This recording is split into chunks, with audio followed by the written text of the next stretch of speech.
Starting a business with low capital is very challenging, but it can be done. Entrepreneurs are often restless and it always tempting to get going with a business idea even when you don't have everything you need. The reality is if you run out of cash, you are done. Even if your business is technically profitable, when you run out of cash, you are done.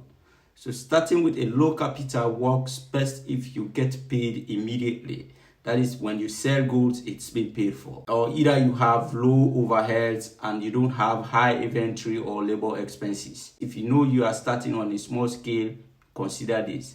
Because in any business, cash flow is very important and there is often a big gap between the time when you get paid and when the bills are due. Or either any of the unexpected expenses, a fraud or a customer default can sink your entire business if you don't have a caution or a line of credits with a bank.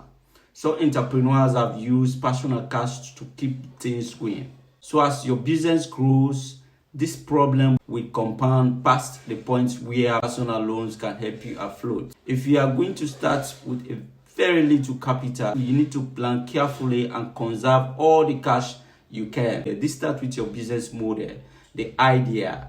But ideally, you are starting a business with a very little overhead, with you being the primary source of labor and a model that can scale as you grow. In order to run a business on a low capital, you have to keep in mind that any business with a model is going to have a lot of competitors. So you need to compete fiercely for customers because there are a lot of competitions in that type of business.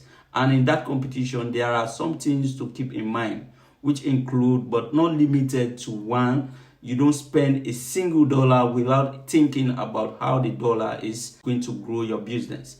If what you are buying isn't getting you more customers or enabling you to serve more customers, don't spend it.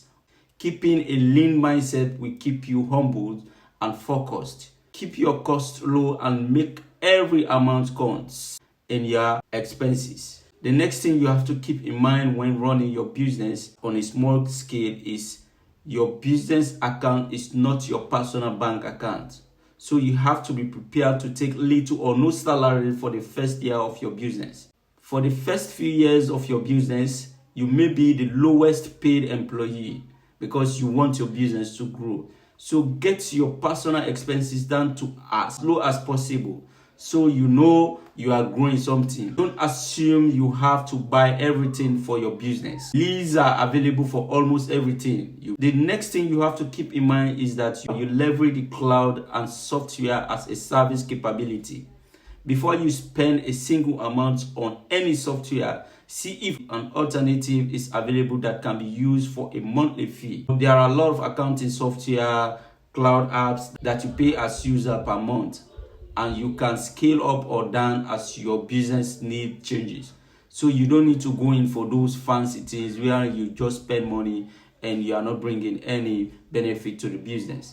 The next thing is you hold up on opening a physical office unless you absolutely have to, because office space is expensive, and unless you need to meet customers in your office or have a physical retail or manufacturing space, don't open an office.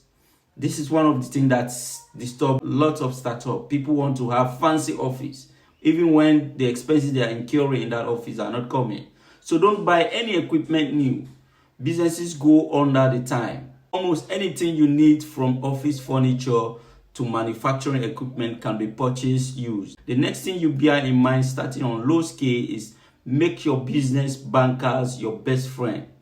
If your business receives cash or check in payment of service, work those deposits into your branch during business hours and make sure you say hello, be acquainted with the bank managers, the cashier. Just have friends within the banking hall so that eventually you will need a line of credit or you will need a loan from that bank. Because they know who you are and they see you frequently, you will have a much easier time getting help when you need it.